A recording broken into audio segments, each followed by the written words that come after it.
세상에 떠도는 기묘한 괴담들. 첫 번째 이야기, 무당이 실제로 겪었던 손님들에 대한 이야기들. 첫 번째로 초등학교 2학년짜리 여자애를 데리고 오신 손님이 계셨어요. 애가 이상해서 여기저기 무당집을 전전했는데 다 신내림을 받아야 한다고 했다더군요.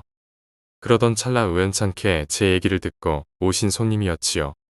당시 저는 연차도 오래되지 않았고 신따를 낼 생각이 아예 없었기에 애만 봐주고 돌려보낼 생각이었죠. 근데 몇 날 며칠을 찾아오시더라고요. 애를 죽게 냅둘거냐 하시면서요. 결국엔 애를 일단을 살려야겠다는 생각이 들어서 내림을 해주겠노라 해놓고서 이것저것 일에 관련된 얘기들을 진행 중이었죠. 잘 진행되는가 싶었는데 금전적인 부분에서 제가 말한 금액보다 돈을 더 불렀다는 거예요. 본인 신랑한테요. 그러면서 신랑한테 전화 오면 자기가 말한 금액으로 얘기를 해달라고 하더라고요. 그래서 제가 왜 그래야 하느냐고 했더니 자기가 개인적으로 돈이 필요해서 그런 거니까 그냥 그렇게 해달라는 거죠. 어이도 없고 기가 막혀서 시작도 전부터 딸을 상대로 이러고 싶냐면서 제가 화를 냈더니 오죽하면 그러겠냐고 하면서 모르는 척 넘어가 달라고 하더라고요. 이런 지하에 거절하고 두 번 다시는 내 눈앞에 나타나지도 말 것이며 딸의 인생을 생각하라고 했죠. 그 후로도 여러 차례 전화도 오고 찾아도 왔지만 거들떠도 안 보니 이제는 오지 않죠. 가끔 그 아이가 생각도 나고 아무 탈 없이 잘 크고 있는지도 궁금하네요. 그 애의 경우는 정말 엄마라는 사람이 애 망치는 케이스죠. 좋은 쪽이던 나쁜 쪽이던요. 두 번째로는 이분도 저에게 점사를 한번 보고 가셨는데 매해 신년이 되면 찾아오시는 것도 아니고 전화로 당연한 듯이 올해는 어떨 것 같냐를 시작으로 벌써 몇 년째 물어보고 계시죠. 저도 야박하다는 소리 듣기 싫어서 잠깐씩 응대를 해주는데 점점 요구사항이 커지면서 시기별로 전화를 하더라고요. 슬슬 저도 화가 나기 시작할 무렵 한 소리 했죠. 너무하시는 거 아니냐고 말이죠. 몇백 몇천을 주고 굿을 하신 손님들도 당신처럼은 안 한다고 했죠. 그랬더니 한다는 소리가 5만원씩이나 주고 점을 봤는데 당연히 평생 봐주시는 거 아니었나요? 이러는데 정말 앞에 있었으면 죽방을 날리고 싶은 심정이었죠. 그냥 저도 짜증나서 난 당신의 전용 무당도 아니고 요즘 신기가 떨어져서 점사도 안 나온다 했어요. 그래도 전화 오는 건 함정이네요. 세 번째로는 이건 좀 슬픈데요. 저만 슬플 수 있어요. 37살 되신 여자 손님이 오셨어요. 신랑이 하늘에 별이 되기 전에 전화로 점사를 보신 손님이었는데 직접 보셨더라고요. 어지간하면 굿 같은 건 하라는 소리 안 하는데 진호기굿은 꼭 할 수 있으면 하라는 편이거든요. 그래서 손님한테 조심스레 얘기를 꺼냈죠. 젊은 나이에 망자가 된 것도 서러우니 생각해보라고 말이죠. 그리고 그 손님이 가시고 그날 저녁에 자려고 누웠고 곧 잠이 들었죠. 저는 꿈이라고 생각했는데 아침에 언니가 말하길 어제 저녁 생각나? 이러더라고요. 제가 자다 말고 일어나서 갑자기 막 울더래요. 언니가 놀라서 왜 그러냐고 했더니 제가 다른 사람 목소리로 내 마누라가 끓여주는 차돌박이가 들어간 된장찌개가 먹고 싶고 큰딸도 보고 싶다면서 막 울더래요. 전 꿈인 줄만 알았거든요. 금전적으로 부담될까봐 손님한테 전화도 못하고 어쩌나 하고 고민하던 차에 그 손님한테 전화가 오더라고요. 울면서 신랑이 꿈에 나왔는데 차돌박이가 들어간 된장찌개가 먹고 싶다면서 울더래요. 큰딸 이름을 부르면서 초등학교 입학식도 못 봐서 미안하다고. 저도 울고 손님도 울고 사실대로 얘기했죠. 어제 이런 일이 있었다고요. 지금은 그 손님과 언니 동생 사이네요. 네 번째로 이 손님 얘긴 좀 웃긴데요. 저는 예약이 아니면 절대 점사를 봐주질 않아요. 근데 하루는 지나가던 손님이 벨을 누르네요. 아무 생각 없이 문을 냅다 열었는데 앞에 서 계신 여자분이 너무 무섭게 생긴 데다 나 무당이라고 이렇게 얼굴에 써 있는 거예요. 그래서 일단은 문을 열었으니까 무슨 일이세요? 라고 했죠. 당연하게도 저쪽에선 점 보러 왔는데요 이러겠죠. 제가 지금 집주인 없다고 뻥쳤어요. 무서워서요. 그리고 문을 잽싸게 닫으려고 하는데 이 손님이 문을 잡고 안 놔주는 거예요. 힘도 더럽게 세고요. 결국 집으로 들어와서 점사를 봐드렸어요. 나중에 왜 뻥쳤냐고 물어보시길래 무서웠다고 했더니 귀신 잡는 무당이 이렇게 소심해. 이러시는데 저도 창피하더라고요. 지금은 저 손님이 제 신도 중 최고의 신도죠. 다섯 번째로 일본에서도 점사를 보러 오시는데요. 통역이 없어도 어차피 일어가 가능하니까 대수롭지 않게 생각했다가 아주 미쳐버리는 줄 알았어요. 통상적으로 쓰는 역마살이라든가 도화살이라든가 이런 걸 일어로 쓸 일들이 없다 보니 제가 모르는 거죠. 일단은 최대한 듣기 쉽게 풀어서 설명을 해드리긴 했는데도 손님들 가시고 나니까 저의 자만이 너무 창피스럽더라고요. 그리고 눈에 들어온 것이 그 무당들이 쓰는 책이 있어요. 거기에 한문으로 적혀 있는 거죠. 얼마나 제 자신이 우습던지요. 내 자신이 이럴 진데 내가 이 자리에 앉아서 상담해줄 자격이 과연 있는가 하면서 고민을 한 적도 있네요. 6번째로 일본 치바로 터고사를 지내러 갔어요. 거기에 4살짜리 꼬마 남자애가 있는데 유독 저를 따르는 거예요. 근데 가만 보니 얘가 영안이 좀 트였더라고요. 애 엄마한테 물어보니 집에서 자주 귀신 보인다는 소리를 한다네요. 터고사 지내면서 주변에 있는 잡신 쳐내놓고 나니까 애는 괜찮아졌는데 그 과정에 있어서 제가 무섭더라고요. 나도 무서운데 이 꼬마애는 아무렇지도 않게 있으니까 좀 뻘쭘하더라고요. 나중에 제가 토시아키쿤 저런 거 보이면 무섭지 않아 이랬더니 꼬마가 저한테 무섭지 않아 이모는 무서워 이러는데 할 말이 없더라고요. 창피해서요. 나중에 한국에 있는 제 신당에도 인사차 오셨는데 꼬마애가 갈 때 신발을 신다 다시 벗더라고요. 그러더니 신당으로 들어가서 두 손을 곱게 모으고 가미사마 오네가이시마스 이러는 거예요. 실령님 잘 부탁드립니다. 라는 의미거든요. 정말 애들 눈에는 뭔가가 보이나 봐요. 이야기를 요약하자면 초등학생 여자아이 한 여자아이가 신내림을 받아야 한다고 여러 무당에게 들었으나 실제로는 엄마가 금전적 이득을 위해 이를 이용하려 했습니다. 이 사실을 알고 화를 낸 후 그들을 돌려보냈습니다. 이후 여러 차례 접촉을 시도했으나 무시하였고 아이의 안부가 궁금합니다. 점사를 요구하는 손님. 매년 신년마다 전화로 무료로 점사를 요구하는 손님이 있었습니다. 점점 더 많은 요구를 하다가 결국에는 당신의 전용 무당도 아니며 신기가 떨어져 점사도 안 나온다고 말했는데도 전화가 계속 오는 상황입니다. 37살 여자 손님. 남편이 세상을 떠난 후 진호기굿을 권유했으나 그날 밤 꿈에서 남편이 나타나 차돌박이 된장찌개를 먹고 싶다고 말했습니다. 이후 손님도 같은 꿈을 꾸었고 이 사실을 공유하며 울었습니다. 이제 그 손님과는 가까운 사이가 되었습니다. 무서운 외모의 여자 손님. 예약 없이 점사를 보러 온 무서운 외모의 여자 손님을 마지못해 받아줬으며 그 후 그녀가 최고의 손님이 되었습니다. 일본에서 온 손님들. 통역 없이 일어로 점사를 해주는 과정에서 전문 용어 번역에 어려움을 겪었습니다. 일본어로 점사 용어를 몰라 당황했으며 이후 자만을 반성했습니다. 일본 치바의 꼬마. 터고사를 지내러 간 곳에서 영안이 열린 꼬마를 만났습니다. 꼬마는 무섭지 않다며 오히려 무당을 위로했습니다. 한국에 온 후 꼬마는 신당에서 정중하게 기도를 올렸습니다. 두 번째 이야기, 눈앞의 여자. 제가 고등학교 2학년 때 있었던 일입니다. 저는 원래 꿈을 많이 꾸는 편입니다. 그때까지 가위에는 눌려본 적이 없었고요. 그날 역시 잠을 자다 꿈을 꾸게 되었죠. 무의식 중이었지만 묘하게도 꿈이 시작된다는 것을 느낄 수 있었습니다. 꿈속에서 저는 마치 신처럼 높은 하늘에서 온 세상을 굽어보고 있었습니다.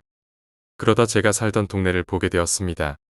처음에는 건물만 보일 뿐 사람은 아무도 보이지 않았습니다. 그런데 갑자기 어느 여자가 어디선가 걸어오기 시작했습니다. 여자는 동네의 놀이터를 지나서 계속 어디론가 걸어가고 있었습니다. 저는 저 여자는 뭐지? 라는 생각에 계속 그 여자를 지켜봤습니다. 그런데 그 여자가 점점 제가 사는 아파트 단지로 다가오는 것입니다. 결국 그 여자는 제가 사는 아파트 동 입구에 도착하더니 계단을 올라오기 시작했습니다. 그리고 저희 집 문 앞에서 멈췄죠. 어떻게 된 일인지 여자는 저희 집 현관문을 그냥 열더니 제 방 문을 열었습니다. 자고 있는 제 모습이 보이더군요. 그리고 바로 그때 저는 무언가에 빨려 들어가는 느낌에 사로잡히며 눈을 떴습니다. 곧 저는 고개를 들어서 문 쪽을 봤습니다. 그런데 그곳에 그 여자가 서 있는 것입니다. 순간 그녀와 눈이 마주쳤고 저는 말도 못하고 그저 한동안 그녀와 눈을 마주치고 있었습니다. 그리고 순간 그녀는 흐물거리며 사라졌죠. 아직까지 꿈인지 현실인지도 잘 모르겠지만 저에게는 정말 잊을 수 없는 공포스런 체험이었습니다. 세 번째 이야기, 식물인간. 아빠가 성당을 다니시는데 되게 독실하신 건 아니고 그냥 사람들이랑 어울리는 게 좋고 성가대에서 노래하는 것도 좋고 그래서 뭐 겸사겸사 다니시는 적당한 신자야. 근데 그 성가대에 계신 60대 아저씨가 한 분이 계신데 그 아저씨 와이프가 식물인간이신 거야. 볼링장에서 무거운 짐을 들다가 갑자기 머리로 피가 쏠려서 기절하시고는 그대로 못 깨어나셨다고 하셨어. 그렇게 중환자실로 입원을 하시게 되고 의사들이 일어날 가망이 없다고 집으로 모시고 가라고 했는데 그 60대 아저씨가 좀 돈이 많으셔서 돈은 얼마든지 더 낼 테니 수술 한 번만 더 해달라고 조르고 조르던 상황이었다고 해. 근데 그 아주머니가 쓰러진 지 5개월 만에 깨어나셨어. 그리고 아래부터는 그 아주머니가 아저씨한테 해주신 얘기야. 눈을 딱 떴는데 굉장히 어두운 공간이었다고 해. 앞이 하나도 안 보이는데 거기가 터널인 건 알겠더라고. 그리고 이유는 모르겠지만 여기서 저쪽으로 가야겠다는 생각이 들었다고 하셨지. 그래서 한참을 걷고 또 걷고 얼마를 걸었는지 모르겠지만 지치는 느낌도 없어서 그냥 무작정 걸으셨다고 했어. 그러다가 어느 순간 눈앞에 지옥문이라고 써있는 아주 커다란 문이 나타났다는 거야. 그리고 그 문 앞에 돌아가신 아주머니의 부모님이 서 계셨어. 반가워서 그쪽으로 가려고 보니 부모님 옆에 처음 보는 약간 젊은 부부가 서 계신 걸 본 거야. 그런데 아주머니가 어느 정도 가까이 다가가니 그 네 분이서 다들 막 완강하게 못 오게 팔로 막고 하시면서 너가 올 곳은 여기가 아니고 저 옆이다. 저쪽으로 가라고 말씀하셨다고 해. 가리킨 옆쪽으로 가니 온통 꽃밭에 밝고 따뜻한 기운이 가득한 곳이었다고 하셨지. 그래서 여기는 너무 좋구나 하고 뒤돌아서 다시 부모님을 보려고 한순간 꿈에서 깨듯 눈을 떴다고 해. 이 꿈 같은데 꿈 아닌 꿈을 5개월 동안 꾸신 거야. 깨어나신 후 아주머니 몸은 아주 빨리 정상으로 회복되셨다고 해. 지금은 일상생활도 잘하시고 원래 종교도 없었는데 남편 따라서 성당도 다니신다고 하셨어. 그러다 갑자기 그 꿈에서 봤던 모르는 부부가 생각이 나서 남편한테 다시 그분들 얘기를 했더니 아저씨가 누군지 갑자기 알겠다고 하셨지. 아주머니가 설명하신 그 부부의 인상착의가 돌아가신 아저씨의 부모님이셨던 거야. 아주머니에겐 시부모님이었지. 두 분이 결혼하실 때 남편은 이미 부모님이 돌아가신 상태로 결혼하셔서 아주머니는 시부모님의 얼굴을 몰라. 그래서 그 아주머니가 꿈에서 그분들을 뵀을 때 누군지 몰랐던 거야. 요즘은 두 분이서 성당을 엄청 열심히 다니시면서 서로의 부모님을 위해 기도하신다고 해. 결론은 지옥은 있는 것 같아. 네 번째 이야기, 군대 버스 괴담. 군대 이야기들이 많은데 생각난 김에 하나 말해볼게. 난 파주 포병대대에서 복무했고 일병대 들은 일이야. 우리 중대에 그 영화 바람에서 정우가 맞고 와서 패싸움하러 가는 장면이 있잖아. 그 횡단보도 앞에서 버스들 맞고 서서 끄지라 이 대사는 상남자 스타일. 딱 이런 타입인 부산 남자 병장이 있었어. 수송부 선임이었는데 후임들 탈 때 좀만 안 좋은 표정 지으면 피가 끓어오르나? 계급장 떼고 한따까리 할까? 니네 이길 수 있겠나? 이 말을 그 선임이 하면 살얼음판 위에 있는 것 같은 공포였어. 겁도 없어서 위험한 일도 바로바로 뛰어들어서 하고 귀신 얘기 같은 거 들으면 웃더라고. 이 수송부 병장을 A라고 할게. 이 A가 일병 사무봉 때 겪은 일이래. 수송부 차고 위치가 워낙 횡하기도 하고 차밖에 없어서 밤에 가면 되게 흉흉하거든. 그래도 밤에 순찰을 해야 하니까 수송부 병사들이 밤마다 2명씩 교대로 순찰을 했대. 참, 수송부라고 해서 차를 혼자 다 고치고 할 수는 없거든. 그래서 외부 대대에서 차를 점검받고 오는 그런 날이 있는데 종교행사 때 쓰는 버스가 고장이 나서 점검을 받고 온 날부터 이상한 얘기가 퍼졌다는 거야. 부대에 돌던 괴담이 순찰할 때 저 버스 안에 들어가면 어떤 여자가 흐느끼는 것 같다는 거야. 2명이 동시에 들은 경우도 있더라고. 이런 얘기들이 너무 퍼지니까 다들 무서워서 안 간다고 하고 상병장 애들은 무서우니까 이리병한테 순찰을 그냥 짬시켰다는 거야. 중대장이 안 되겠는지 그럼 우리가 가보자 해서 그날 밤에 중대장, 수송부 분대장, 그리고 A를 데려갔대. 다들 무서워서 가기 싫어하기도 했고 이 A가 겁없는 걸로 유명했거든. 3명이서 그 버스 앞까지 갔대. 근데 군대라는 곳이 심심하잖아. 오락거리도 없고 심심해서 담력 테스트를 하자고 했나봐. 수송부 차고 입구에서 그 버스까지 차례대로 한 명씩 갔다 오는 건데 중대장, 수송부 분대장, A 순서로 갔다 오기로 했대. 중대장이랑 분대장은 귀신 믿는 사람들이었거든. 벌벌 떨면서 거리면서 갔다 왔는데 대단한 거 기대했는데 별거 없다고 허탈해했대. 그리고 A 순서가 왔대. 앞에 두 명이 아무 일 없이 웃으면서 나오니까 귀신은 무슨 이런 분위기였나 봐. A 보고 이젠 이 차례다 갔다 와 담배나 피고 돌아가자 하고. 이 둘은 부대로 올라갈 준비하고 담배 피고 있었대. A는 워낙 귀신도 안 믿고 앞에 두 명이 아무 일도 없이 웃고 있으니까 그냥 별 생각 없이 갔나 봐. 그러고 한 10분 지났나? A가 멍하게 걸어와서 뜬금없이 혹시 버스 문 닫았냐고 물었대. 당연히 그럴 리 없으니 우리 담배 피고 있는 거 안 보이냐라고 했대. 그거 듣고 다리 풀린 것 마냥 벤치에 앉아서 아무 말도 안 하고 멍하게 그 버스 쳐다보면서 담배만 피더래. 그러고 얘기해줬대. A는 버스 안에 들어가서 평소처럼 순찰하고 나오려 했대. 버스 안에 쓰레기 같은 거 있으면 줍고 하려고 맨 뒷좌석까지 갔다가 다시 뒤돌아서 나오는데 버스 딱 중간쯤 있잖아. 그쯤에서 맨 뒤 두 번째 오른쪽 좌석쯤에 누가 앉아있던 것 같은 느낌이 들었다는 거야. 무섭기도 하고 들고 있는 랜턴 아니면 불빛이 하나도 없기에 분위기에 압도될까봐 일부러 욕을 했대. 뒤는 안 보고 다시 나오려고 발을 떼니까 이번엔 자기 바로 뒤 세 발자국 그 정도쯤에서 어떤 여자가 흐느끼더래. A는 마음 같아서는 뒤돌아서 패버리고 싶었는데 도저히 뒤를 돌아볼 용기가 나지는 않더래. 그 소리를 들으면서 멍하게 있다가 빨리 나가야겠다 싶어서 발도 안 움직이는데 한 발자국 한 발자국 떼면서 걷는데 그 시간이 너무 길게 느껴졌다고 하더라고. 그렇게 버스 운전석에 가까워지니까 흐느끼는 소리도 그쳤대. 빨리 나가야지. 이러고 나오려는데 버스 앞 문이 닫혀 있었다고 하더라고. 시동도 꺼져 있었고 군용버스는 수동으로 하려면 힘 좀 써야 되거든. 이미 정신을 놔버릴 것 같은데 어떻게 하겠어. 일단 나와야지. 흐느끼는 소리가 멈추고 랜턴빛밖에 없는 상황에서 자신밖에 닫을 수 없는 버스 문을 누군가가 닫아놓은 상황.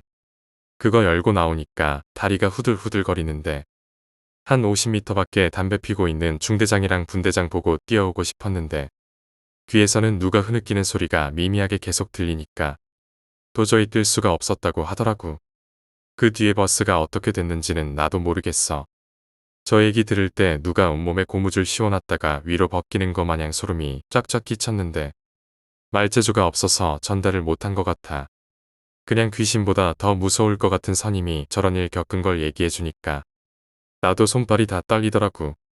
5번째 이야기, 저승사자 괴담. 때는 우리 할머니가 돌아가시고 며칠 후의 이야기야. 어느 날 오빠가 문득 나에게 이런 말을 하는 거야. 장례를 치른 후 버스를 타고 할머니를 산에 묻어드리려 가는 날에 할머니를 봤다고. 무슨 이야기인고 들어보니 버스 출발 전에 오빠는 좌석 중 맨 뒷자리에 앉아 졸음을 못 견디고 졸았다 해. 그런데 그 버스 앞문으로 할머니가 올라타더니 오빠가 있는 쪽으로 막 걸어오셨다 했어.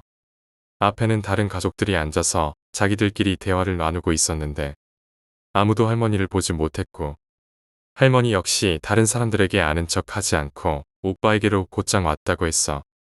그러더니 대뜸 오빠에게 화를 내며 막 혼내기 시작했지. 그런데 오빠는 할머니에게 혼나는 것보다 할머니가 하고 있던 모습에 마음이 아팠다고 해. 꿈에서 본 할머니 모습이 돌아가시기 전 모습과 똑같았다는 거야. 당시 할머니는 수술 후에 퇴원하시고 집에 계시다 돌아가셨어. 그때 수술이 다리 길이가 5cm 정도 짧아지는 수술이었지. 평소 거동이 불편하셨던 할머니가 잘못하다 넘어지셨는데 원체 약한 뼈가 산산조각 나다시피 으스러져서 그 부분을 제거하고 그나마 멀쩡한 뼈와 뼈를 잇는 수술이라고 얼핏 들은 게 기억나. 자세한 건 잘 몰라. 어쨌든 수술 후에 다리에 쇠철 같은 게 박힌 채로 지내셔야 했어. 살을 관통한 쇠철의 모양새도 모양새였지만 그 쇠철 무게가 만만치 않아서 아예 움직일 수가 없었어. 하다못해 화장실도 못 가는 상황이었지. 그래서 매일 기저귀를 차고 메리야스만 입은 상태로 지내셨지. 그런데 꿈에서 그 모습 그대로 오빠한테 나타난 거야. 나도 그 얘기를 듣고 마음이 아팠어. 근데 한편으론 또 서운한 거야. 할머니가 하늘 올라가시기 전에 오빠한테만 왔다고. 어린 마음에 그게 못내 서운했어. 내 꿈에도 나타났으면 좋았을 텐데 하고. 지금 생각해보면 난 철이 없었어. 그런데 오빠는 나에게 한 가지 더 얘기해줬어. 할머니가 꿈에서 오빠를 혼내고 있을 때 버스 앞문 쪽에 검은 남자가 있었다고 해. 버스에 타지는 않았지만 검은 남자가 할머니를 기다리고 있었다는 것만은 알 수 있었다고 했어. 난 그 얘기를 듣고 저승사자인가 보다 했지. 며칠 후에 난 막내 고모를 만나 오빠 꿈 얘기를 막내 고모한테 해줬어. 오빠 꿈에 할머니가 나타났는데 할머니 모습이 돌아가시기 전 모습과 똑같았다고 하더라고. 그래서 마음이 너무 아팠다고 했다 하니 고모도 딸 입장에서 그게 너무 속상해 우셨어. 그렇게 할머니를 보내드리고 또 시일이 지난 어느 날이야. 이번에 내가 꿈을 꿨어. 꿈에서 난 친구들이랑 막 놀고 있었지. 모험심에 공사 중인 빈 건물에 들어가 숨바꼭질 같은 거 하면서 뛰어놀았어. 그때까진 무슨 일이 일어날 줄 모르고 막 신난다고 놀았는데 내가 막 뛰놀다가 들고 있던 물건을 놓쳤어. 나는 땅에 떨어진 걸 주우려다가 문득 내 앞을 올려다 봤는데 글쎄 내 앞에 할머니가 있는 게 아니겠어? 난 너무 놀랐지. 꿈에서는 보통 인지가 없는데 나는 할머니가 돌아가신 걸 생생하게 기억하고 있었어. 그래서 너무 놀란 거야. 그런데 한 가지 특이한 건 할머니 모습이 오빠 꿈에서와는 완전히 달랐다는 거야. 오빠 꿈에서는 기저귀에 메리아스 차림이었는데 내 꿈에서는 다홍색 저고리에 진한 초록 치마를 입고 머리도 단정한 모습이었어. 할머니는 굉장히 온화한 미소를 지으며 내가 떨어뜨린 물건을 주워서 나에게 주셨어. 근데 나는 할머니가 돌아가셨다는 사실이 잊혀지지가 않아서 그게 너무 놀랍고 두려워 할머니에게서 물건을 빼앗듯 받아들고는 도망쳐버렸어. 아직도 후회하고 있어. 좀 더 있다가 할머니 얼굴도 보고 얘기도 나누고 할 걸 하고 말이지. 그런데 내가 두려웠던 건 돌아가신 할머니가 내 앞에 나타난 것 때문만이 아니었어. 그때 할머니는 혼자가 아니었지. 할머니가 나한테 와서 물건을 주워 전달하는 동안 그 뒤로 조금 떨어진 곳에서 어떤 남자가 우리를 지켜보고 있었어. 그 남자 모습이 너무 시꺼매서 얼굴은 잘 보지 못했었는데 그냥 입모양만 기억나. 할머니와 나를 보고 흐뭇한 미소를 짓고 있었어. 그 미소는 별로 무섭다는 느낌은 아니었는데 나는 그냥 그 검은 남자 존재 자체가 무섭다고 생각해 도망친 거야. 깨고 나서 생각해보니 그게 저승사자였던 것 같아. 오빠가 꿈에서 봤던 그 저승사자와 동일인인지는 모르겠으나 막 위협적인 느낌은 아니었지. 그냥 할머니를 기다리고 있었어. 그래도 꿈에서 할머니를 봐서 너무 좋았지. 게다가 좋은 한복을 입고 계신 모습을 봐서 그런지 그게 너무 안심을 했어. 좋은 곳으로 가셨구나 하고 말이지. 그리고 나중에 막내 고모랑 만났을 때 할머니가 꿈에 나타난 얘기를 다시 해왔어. 좋은 모습이셨다고 좋은 곳 가셨나 보다고. 그런데 막내 고모가 이런 얘기를 하는 게 아니겠어? 전에 오빠 꿈 얘기를 들은 후에 고모 마음이 안 좋아서 좋은 한복 사다가 할머니 좋은 옷 입고 좋은 가시라고 태워드렸다 해. 그러니까 그 후에 할머니가 예쁜 한복 입고 내 꿈에 찾아오신 거야. 그때 이후로 난 한 번도 할머니 꿈을 꾸지 않았어. 할머니 꿈 한 번만 꿨으면 좋겠다 해도 할머니는 내 꿈에 나오지 않으셨지. 지금도 가끔씩 할머니가 너무 보고 싶어.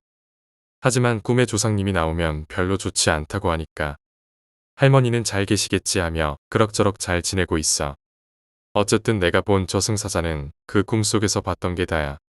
평소에 내가 상상할 때는 엄청나게 무서운 이미지였는데 생각보다 위협적인 이미지는 아니었어.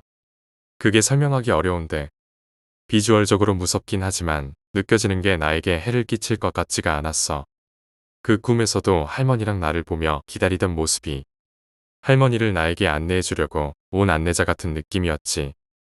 6번째 이야기, 칼을 들고 있는 사람을 본 적 있나요? 군대 전역하고 얼마 안 있어서 일어난 일이에요. 무서울 것 없고 강도도 맨손으로 때려잡을 수 있다 생각했죠. 그날 친구들이랑 놀다가 집으로 가는데요. 시장 쪽 골목으로 가면 조금 빠르고 큰 길은 살짝 돌아가는 길이에요.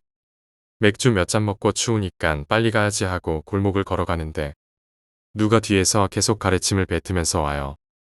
신경 안 쓰고 가다가 골목길에 있는 동그란 거울 있잖아요. 차가 오나 안 오나 보는 거요. 거길 지나치면서 살짝 봤는데 절 쳐다보고 있네요. 눈은 안 마주쳤는데 그때부터 소름이 돋았어요. 빠른 걸음으로 걸으면 똑같이 빨리 걷고 천천히 걸으면 천천히 걷고 사람 미치겠더라고요. 거울이 있어서 다시 봤는데 손에 칼이 있어요. 그냥 일반 식칼이었던 것 같은데 칼 때문에 놀래서 거울로 계속 보다가 그 사람이랑 눈이 마주쳤네요. 그놈이 갑자기 봤어? 본 거야? 봤네. 이러는데 와 사람 환장해요. 그놈이 갑자기 웃으면서 이거 칼인데 아무것도 아니야. 잠깐 와봐 얘기 좀 하자 너 몇 살이야? 하는데 발걸음 떼기도 겁이 났어요. 그때부터 뛰었는데 쫓아오면서 이름을 불러요. 제 이름 말고 그냥 아무 이름이나 부르면서 민수야 장난이야 가티가 하면서 웃으면서 계속 쫓아왔죠. 진짜 도망가면서 살려주세요라고 엄청 소리 지르면서 가는데 계속 쫓아오더라고요. 그러다 못 잡겠는지 민수야 장난인데 시발. 다음에 보면 제대로 인사하자 시발 이러는데 진짜 말도 안 나오는 거예요. 큰 길에 나와서도 계속 뛰었네요. 어디서 지켜볼까 집으로 바로 안 가고 뛰다가 택시 타고 제일 번화가로 갔었어요. 그리고 진정 좀 하고 택시 타고 집 갔는데 살면서 손에 꼽는 순간이네요. 7번째 이야기, 귀신이 나를 살려줬다. 난 어릴 때부터 귀신을 봤어. 문제는 내가 겁이 많아서 귀신을 보면 얼음이 되었지. 근데 중학교 때 그 사건 이후로는 오히려 귀신이 안 무서웠어. 내가 중딩 때 난 학원을 다녔기에 늦게 집에 들어오곤 했지. 그날도 어김없이 아는 동생을 데려다주고 집으로 오는 중이었어. 그때 당시 우리 집 근처엔 외국인 노동자들이 머무는 숙소가 있었지. 그래서 난 뒤에서 쫓아오는 외국인 남자가 숙소로 가는 거인 줄 알았어. 근데 갑자기 뒷목이 서늘했는데 많이 알고 있는 느낌이었어. 그래서 뒤를 돌아봤는데 그 남자가 아무 일 없다는 듯이 느릿느릿 걸어오고 있었어. 그때 난 봤어. 주머니 속에서 반짝 빛나는 물체와 그 남자의 다리에 피투성이가 된 채로 매달린 여자 귀신 2명을 말이야. 한 여자 귀신은 머리에 칼이 박힌 채로 피를 흘리는 모습으로 살려달라고 외치며 다른 여자 귀신에게 애원하고 있었고 다른 여자 귀신은 남자의 다리에 매달려 최대한 그를 방해하는 모습으로 날 보며 도망가를 외치고 있었어. 그리고 그 순간 아빠가 말했던 이야기가 떠올랐지. 요새 우리 동네에서 여자를 살해한 사람이 있다고. 벌써 2명째라서 당분간 학원을 쉬자고 했던 이야기야. 아빠 말을 들을 걸 하며 후회가 되었지. 그 짧은 순간에 말이야. 그리고 뒤를 돌아서 냅다 뛰면서 폰을 들어 단축번호 0번을 눌렀어. 내 폰의 단축번호 0번은 경찰서야. 혹시 몰라서 해놨는데 다행이었지. 뛰면서 경찰서에 전화를 걸어서 도와달라고 했지. 그러면서 뒤를 돌아봤는데 맙소사. 그 남자가 칼을 들고 쫓아오는 거였어. 욕설을 중얼거리며 날 죽이면 너도 죽게 될 거야를 외쳤지. 순간 그 남자가 움찔거렸어. 그 순간 아까 나보고 도망치라 했던 귀신이 길 건너에 있던 차에 다가가더니 차의 전조등을 켰어. 그 불빛에 놀란 괴한이 뒤를 돌아본 순간 나는 저 멀리까지 도망을 쳤지. 얼마 안 돼서 차에 사람이 없는 걸 알았던 남자가 쫓아왔어. 아무도 없는데 전조등이 왜 켜지겠냐? 귀신 아닌가 하면서 두려워해야 될 거 아냐. 그 순간 경찰 사이렌 소리가 들렸어. 난생 처음 경찰들에게 감사함을 느꼈지. 그리고 남자는 도망을 갔어. 경찰차 2대가 그 남자를 쫓아갔고 나는 경찰의 보호 아래 집으로 돌아가 밤을 보냈지. 다음날 경찰들이 그때 상황을 듣기 위해 날 불렀어. 난 귀신 이야기까지 해주며 설명했지. 내 이야기를 듣던 경찰들이 못 믿어했어. 그때 한 경찰이 그 귀신이 어떻게 생겼냐고 물어보길래 대답해줬지. 그닥 예쁘진 않지만 큰 눈이 매력적이었고 귀에 별 모양 귀걸이를 달고 있었다고 했어. 그러자 그 경찰관이 사진을 보여줬어. 그 귀신이었지. 알고 보니 그 여자 귀신은 이 경찰관의 사촌 동생으로 그 남자에게 살해당한 2번째 피해자였어. 난 그 여자 귀신 덕에 산 거였지. 그 뒤 그 남자는 감옥에서 썩어나다가 어느 날 죽은 채로 발견이 됐다고 해. 부디 피해자분들은 좋은 곳으로 갔기를 바래. 8번째 이야기, 거꾸로 서 있는 귀신. 실제 제가 겪은 이야기입니다. 제가 18살 때 저희 집은 반지하에 살고 있었습니다. 방은 1개 그리고 주방 겸 거실이었습니다. 방에선 누나들과 함께 셋이서 잠을 잤고요. 어머니 혼자선 주방 겸 거실에서 자고 있었습니다. 본론으로 들어가겠습니다. 그날은 큰 누나 친구가 놀러와서 누나들 셋과 제가 같이 잤습니다. 넷이서 자고 있는데 새벽이었을 겁니다. 시간은 못 봤고요. 제가 잠시 눈을 떴는데 오른쪽 편에서 누가 나를 쳐다보고 있는 것 같아서 고개를 돌렸는데 미치는 줄 알았습니다. 어떤 여자가 날 쳐다보고 있는 겁니다.